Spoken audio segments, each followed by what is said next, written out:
Bom, e para falar sobre essas votações, as votações de hoje no Supremo Tribunal Federal, a gente conversa agora com o nosso comentarista, o cientista político, professor da Universidade de Brasília, Ricardo Caldas. Tudo bem, professor? Tudo bem. Vamos começar falando da CPI. Boa noite, bem-vindo, professor. Muito obrigado. Então, a gente viu eu e a Selma dando o resultado, o plenário confirmou a decisão do ministro Barroso, foram 10 votos a 1. O que muda na prática? Dá mais força para a CPI ou não? Fica a mesma coisa? Qual a sua opinião? Bom, na verdade, nós já vimos antecipado aqui mesmo essa possível e provável decisão.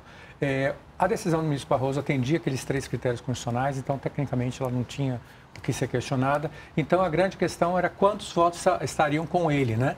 E nós também antecipamos que seria provavelmente uma maioria mais ou menos folgada, que foi o que aconteceu. Então, não tem nenhuma surpresa em relação à CPI da Covid. A grande discussão agora, que é interessante, era se seria presencial ou por videoconferência. Mas já está se formando o entendimento que essa questão específica ficará com o Senado e não mais com o Supremo. Então, caberá ao presidente do Senado a decisão se ele vai justamente convocar pessoalmente ou se a CPI será presencial ou se ele deixará, então, que ela funcione de uma maneira à distância. O próprio ministro Barroso, o relator, falou isso, né, professor? Que cabe ao Supremo decidir se deve ou não, sim, tem que fazer a CPI. E a Selma trouxe aqui para a gente ao vivo, né?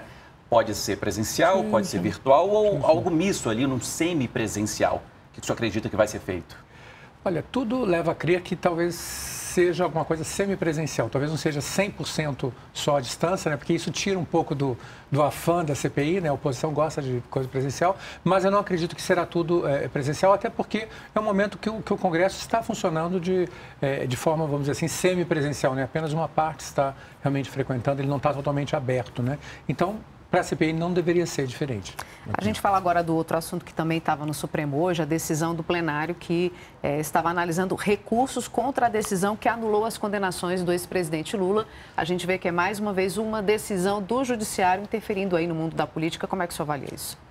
Bom, essa decisão é super esperada, porque ela foi tomada monocraticamente, né, como nós sabemos, pelo ministro Fachin, e agora ela foi remetida para o plenário. Inclusive, um parênteses aqui, se me permitem, já há uma discussão no Congresso para limitar essas decisões monocráticas, né, porque uma decisão monocrática de um ministro supremo acaba afetando todo o país, como foi o caso dessa decisão em relação ao ex-presidente Lula, né. Há uma grande expectativa, né, no meio político sobre qual vai ser a decisão, mas a gente não pode esquecer que são 2 decisões, uma delas já foi tomada, né, uma de forma e uma de conteúdo. A de forma é quem decidiria.